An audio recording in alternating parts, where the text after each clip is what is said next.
América para los americanos. Es una de esas frases que, todo el mundo ha oído alguna vez. Sí, suena a unidad, a protección continental.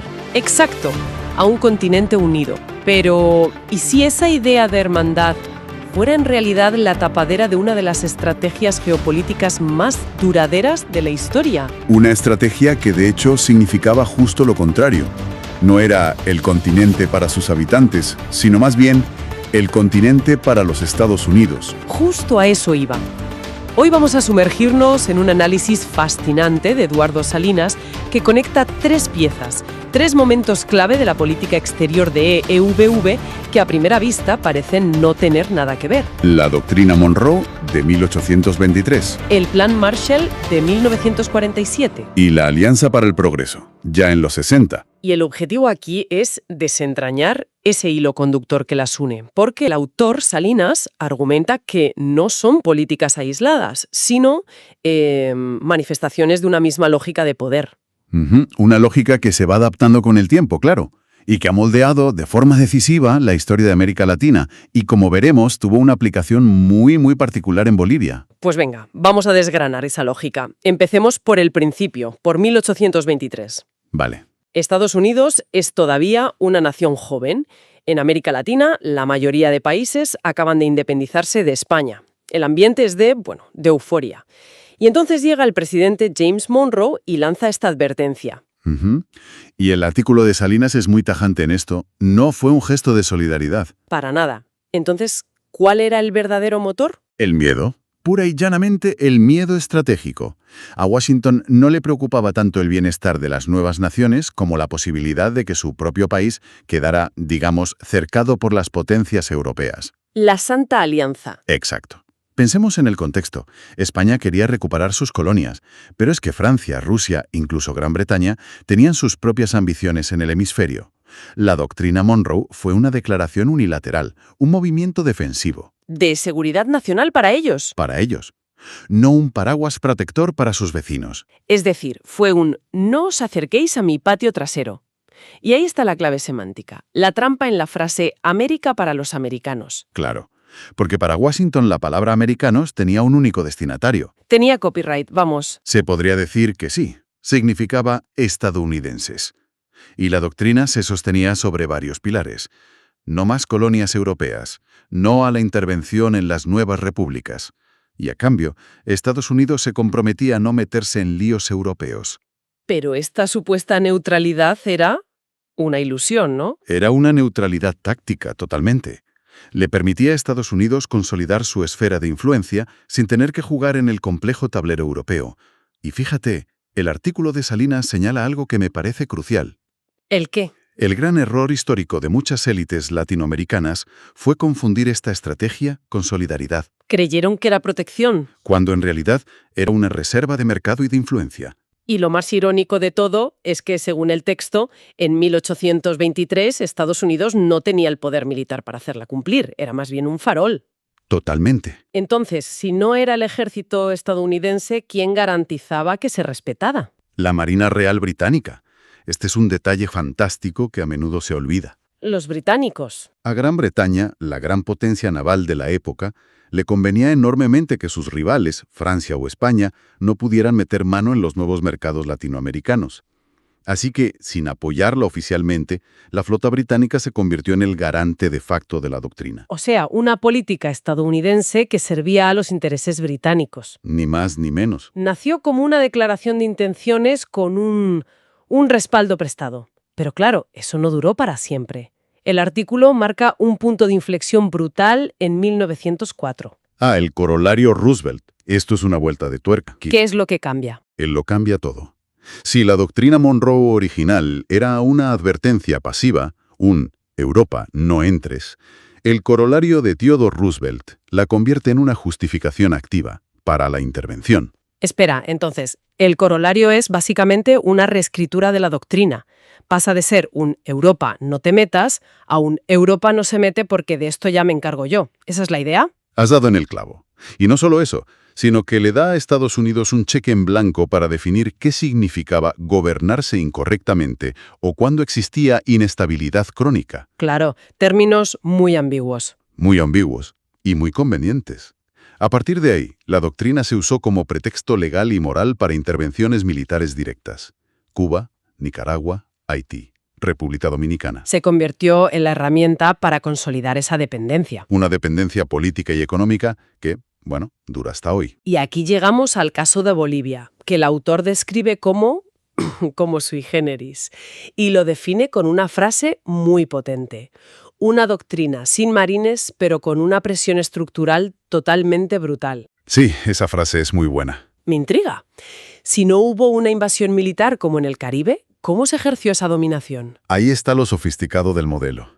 En Bolivia, la influencia no llegó en acorazados, sino a través de canales más sutiles, pero igual de efectivos. El artículo los desgrana uno a uno. A ver. Por un lado, la presión política indirecta. ¿Y eso qué significa en la práctica? No me imagino a un embajador dando órdenes. No, es más complejo. Es financiar a ciertos actores políticos o movimientos que se alinean con tus intereses. Es apoyar a ONGs que promueven una agenda concreta. Es usar la diplomacia para favorecer a unas élites frente a otras. No necesitas soldados y puedes influir en quién escribe las leyes. Vale, controlas las palancas del poder desde dentro. Entiendo. ¿Qué más? El control económico. Durante décadas, los condicionamientos de organismos como el FMI o el Banco Mundial, donde Washington tiene un peso decisivo, pues han dictado las políticas económicas del país. Privatizaciones, ajustes estructurales. Exacto. Decisiones que se tomaban a miles de kilómetros de La Paz, pero que tenían un impacto directo. Y por supuesto, el interés constante en los recursos estratégicos. El gas y, más recientemente, el litio. Ni más ni menos. El autor pone como ejemplo cómo en los 90 la narrativa sobre la necesidad de inversión extranjera para explotar el gas, pues se alineaba perfectamente con los intereses de Washington. Y de sus multinacionales, claro. Por supuesto, se condicionaron las políticas del país para facilitar esa inversión, de nuevo sin un solo marine. Y finalmente, el autor cita un ejemplo muy moderno. ¿Cuál? El papel de la OEA, la Organización de los Estados Americanos, durante la crisis política de 2019. Argumenta que su informe sobre las elecciones fue un instrumento clave para legitimar un cambio de gobierno. O sea que la doctrina ya no necesita cañones. Ahora opera a través de informes técnicos y legitimidad institucional. Se ha sofisticado. Entendido. Tenemos esta idea de control que evoluciona. Y aquí es donde el artículo, para mí, da un giro completamente inesperado. Nos pide que saltemos más de 100 años adelante, a 1947. A la Europa de la posguerra. Exacto, una Europa devastada. Y que nos fijemos en el Plan Marshall. A primera vista no tienen nada que ver. ¿Cómo los conecta el autor? La conexión es, creo, la genialidad del análisis. No es una conexión cronológica, sino de lógica estratégica. Ambas políticas, aunque separadas por 124 años, nacen de la misma premisa. ¿Y cuál es? La necesidad de Estados Unidos de ordenar un espacio geopolítico clave para sus intereses. Si Monroe respondía al miedo a la recolonización europea, Marshall responde a un miedo nuevo y mucho mayor. ¿La expansión del comunismo soviético? En una Europa occidental en ruinas, hambrienta y desesperada, era el caldo de cultivo perfecto. O sea, la lógica es la misma. Si no ordeno yo este caos, lo hará mi rival. Precisamente. Pero, y aquí está la clave, las herramientas son completamente diferentes. Claro, porque las condiciones habían cambiado. Claro.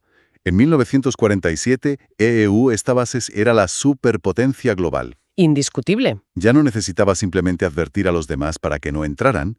Ahora podía rediseñar el sistema desde dentro. Vale, pero alguien podría argumentar que son fundamentalmente distintos. Uno es una amenaza y el otro es, una inversión económica masiva que reconstruye un continente.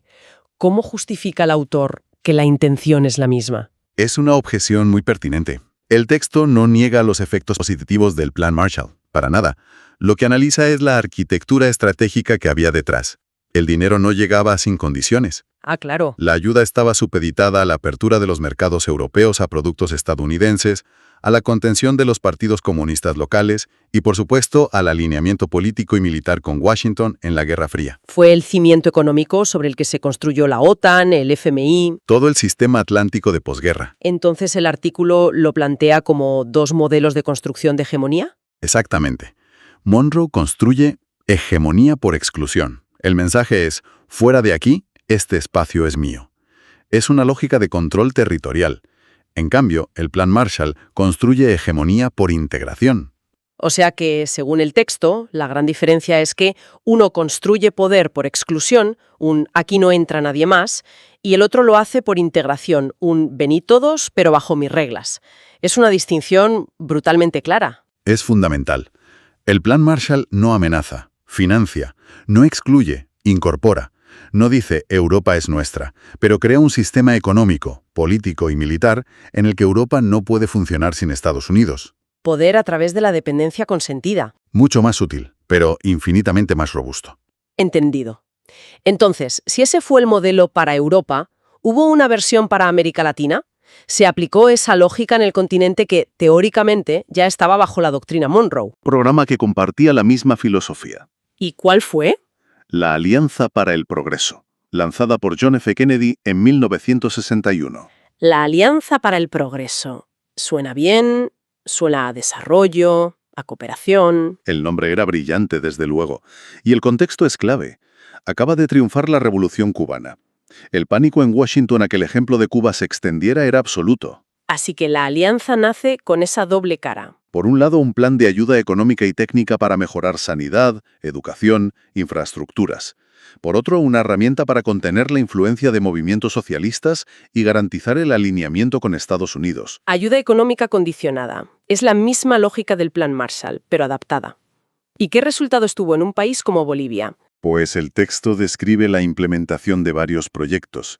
Se construyeron carreteras importantes como la que une Santa Cruz con Cochabamba, se levantaron escuelas, se financiaron campañas de vacunación. Sobre el papel, había buenas intenciones. Sí, pero intuyes bien el pero. Hay un pero muy grande, me imagino. La evaluación del autor es que los resultados fueron, en el mejor de los casos, parciales y simbólicos. La cobertura fue limitada, no llegó a transformar las estructuras de la pobreza, y muchos proyectos eran insostenibles. ¿Por qué? ¿Se quedaban sin financiación? Exacto. Dependían por completo de la asistencia exterior.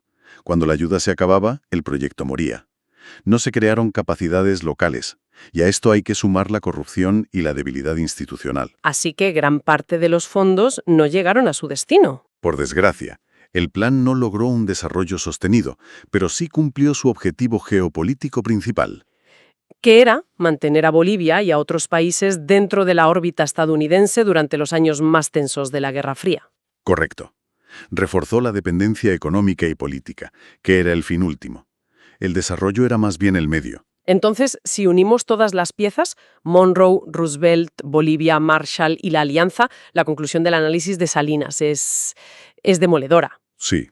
Nos dice que la política exterior estadounidense no se rige por principios morales, sino por lo que él llama hegemonía adaptativa. Es un concepto muy potente. Significa que el objetivo, mantener y expandir la influencia, es constante, pero las herramientas cambian según la época y el lugar. A veces, el garrote de la doctrina Monroe. Y otras veces, en el siglo XX, la zanahoria de la financiación, como con el Plan Marshall y sus derivados. No son doctrinas opuestas, sino herramientas distintas en la misma caja. El texto las presenta exactamente así. Son fases de un mismo proyecto histórico. Garantizar que el orden internacional se configure bajo el liderazgo de Estados Unidos. Y la gran lección que subraya Salinas es que, en geopolítica, la ayuda casi nunca es puramente altruista. Y la protección nunca es desinteresada. Y comprender esto, insiste el autor, no es ideología, es análisis histórico riguroso. Este análisis nos deja claro cómo las herramientas del poder se han ido sofisticando. Y eso, inevitablemente, nos lleva a una pregunta para reflexionar. Teniendo en cuenta estas estrategias de exclusión por un lado e integración por otro, ¿cómo podríamos analizar hoy las relaciones de poder? No solo en América. No, en otras regiones del mundo, donde compiten nuevas potencias con sus propios proyectos. ¿Qué forma toma la hegemonía en el siglo XXI?